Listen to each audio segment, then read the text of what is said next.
It's very emotional for me because I see European people with blue eyes and blonde hair being killed, children being killed every day with Putin's missiles. These are not refugees from Syria. These are refugees from neighboring Ukraine. I mean, that, quite frankly, is part of it. These are Christians, they're white. In bomb shelters. But this isn't a place, with all due respect, like Iraq or Afghanistan, that has seen conflict raging for decades. This is a relatively civilized, relatively European, I have to choose those words carefully too, city where you wouldn't expect that or hope that it's going to happen. Op-ed today in the Telegraph, I think we have it, we'll put it up for our viewers to see. This was an op-ed in which the writer, Daniel Hannon, said that these people, the Ukrainians, they're like us. They watch Netflix, they have Instagram accounts, they read uncensored newspaper, and then goes on to say that war is no longer something visited upon impoverished and remote population. Oh no, it's happening to us here in Europe. And to your point, you're absolutely correct. Europe has had some of the worst human rights abuses and atrocities and wars in not just modern history, in all of history.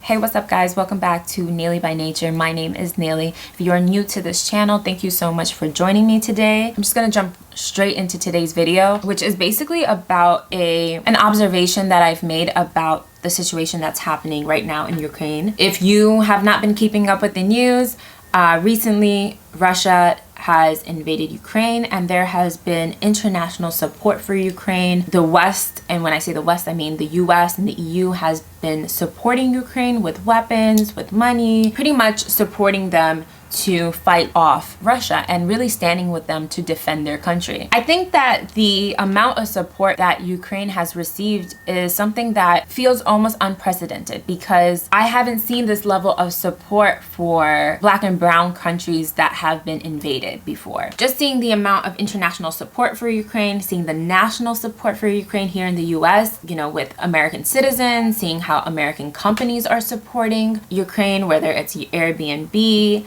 SNL, just seeing how SNL did this amazing tribute to Ukraine, FIFA banning Russia, just seeing an incredible amount of support for Ukraine. The EU has accepted millions of Ukrainian refugees, millions of dollars has been raised, and the amount of media support for Ukraine, fashion houses supporting Ukraine, celebrities supporting Ukraine, and it's very much astonishing to me because a few months ago when Palestine was defending itself from Israel, there was practically no support from media outlets, no support from celebrities, no support from fashion houses. Everyone was afraid to stand with Palestinians. But what's the difference between the Ukrainian government giving weapons to Ukrainian citizens to defend their country versus Palestinians holding guns to defend their country? Why is it that we stand with Ukraine to defend their country, but if Palestinians do it, then they're terrorists? And we've seen this happen in Syria and Yemen,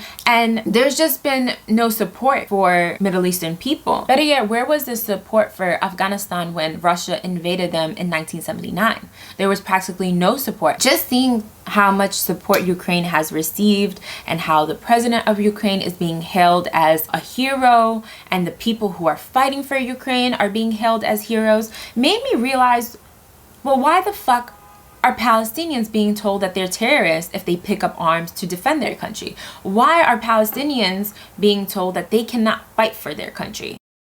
And just observing how the media presents information about this ongoing war with Russia and Ukraine versus how they were reporting the Israeli and Palestinian war, or any war that was happening in the Middle East. What's the difference between black and brown people defending themselves versus white people defending themselves? Why is it that we are seen as animals when we are fighting to defend ourselves, and then when white people do it, it's heroic. The coverage of this war is what is separating us. It's seeing how Ukrainians are being treated with a high level of support, with kindness, with love, whereas the international community was opening fire on Black and brown people who were seeking refuge. Greek Coast Guard vessel passes close to the overcrowded dinghy of migrants. Moments later, from another Greek flag boat, not clearly identified as Coast Guard, a man hits people with a pole. Women and children are visible on the dinghy. As it draws alongside the larger vessel, a guard on board raises his weapon. Moments later, shots are fired into the water.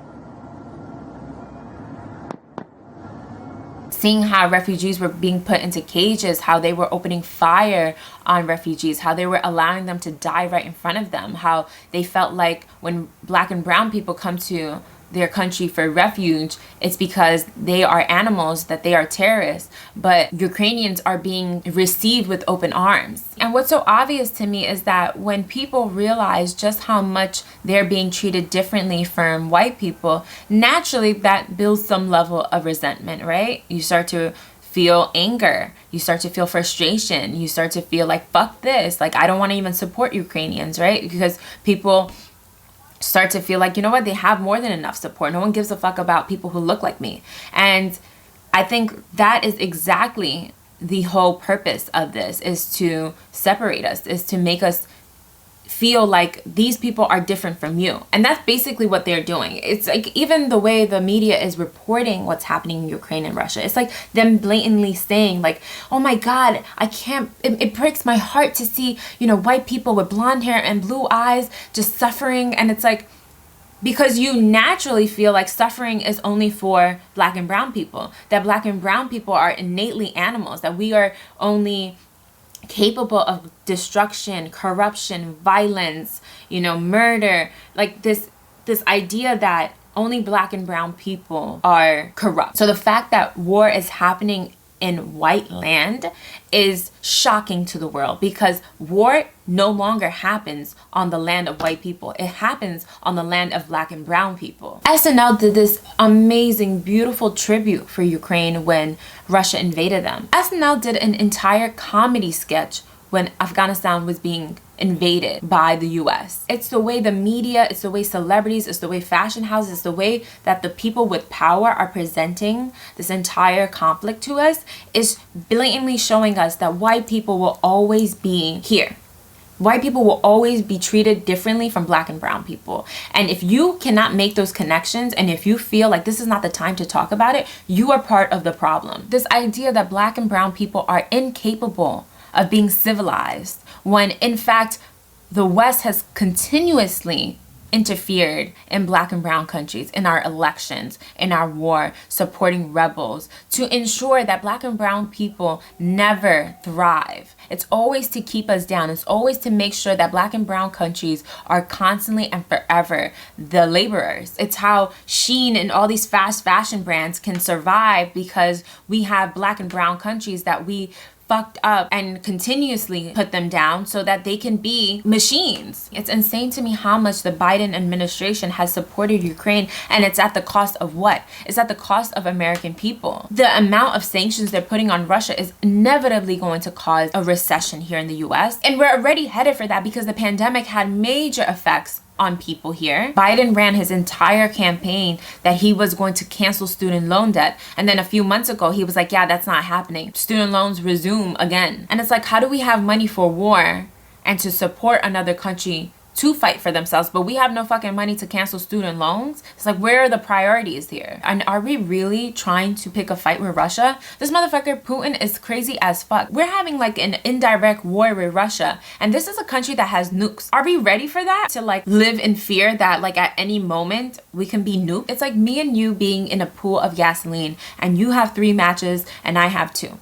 It doesn't fucking matter. We both gonna die. And this is where we're headed, where Putin is literally threatening the US. Like, I got nuclear weapons and I got them on deck. And it's like, where are we going with this? Because the US is sitting here and saying, you know, we stand for the Ukrainian people. We care about the people. We care about the women and children. It's like, do you really care about civilians? Because you left Afghanistan in shambles.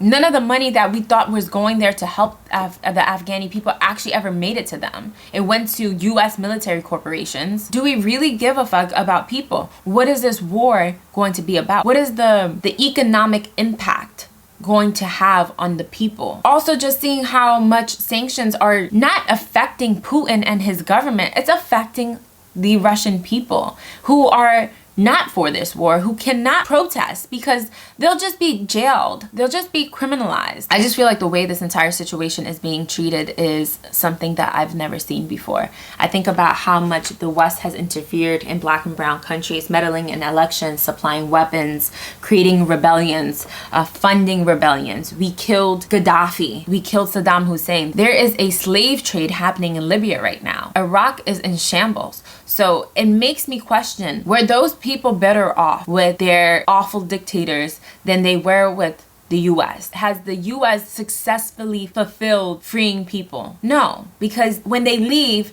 they don't give a fuck about helping people. They just wanted to get rid of the dictator, and they wanted to put a government that they chose in charge. My point of this video is not that we shouldn't support Ukrainians. We should most definitely be supporting Ukrainians. But my question is, why isn't there an equal amount of support for people of color, for Palestinians, for Syrians, for Yemens, for Afghanis, for Iraqis? Why is the Ukrainian refugees being treated better than refugees from the Middle East? Why is it that when people of color choose to pick up arms to defend themselves, they're considered terrorists?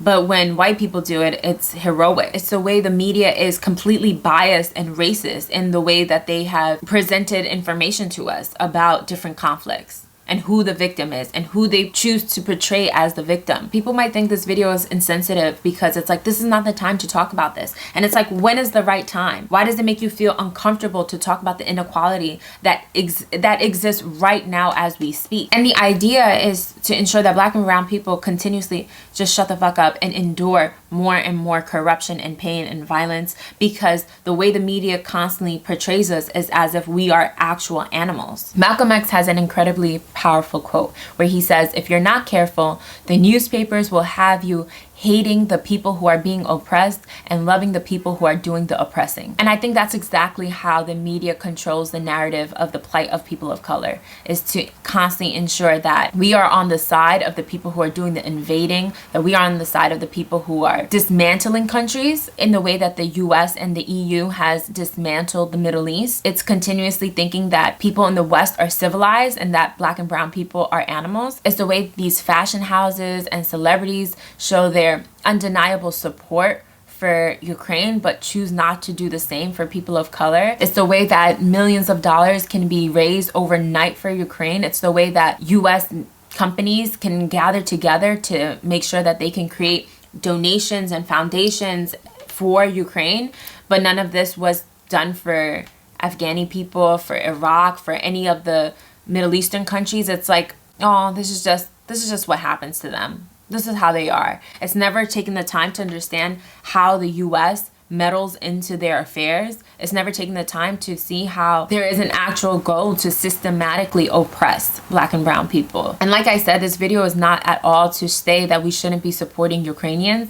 It's just to point out that there is an inequality of support, and that we should actually be supporting people who are seeking refuge at all times. We should always be supporting people who are in need, people who are being invaded, people who need our support. We shouldn't be looking at their skin color and then deciding, oh, if I should support them or not. It's the fact that the international community is outrightly showing us that there is a difference between white people and people of color, and the way we will be treated will be forever different until we call out the bullshit. There will never be unity until we actually acknowledge each other's suffering and pain. And that's pretty much all I wanted to talk about in this video, was just the inequality of support. Let me know what you guys think about this video. Drop down a comment. I'd love to hear from you guys. Subscribe if you haven't already. Thank you so much for watching. Thumbs up if you enjoyed this video. I will see you guys at my next video. Bye.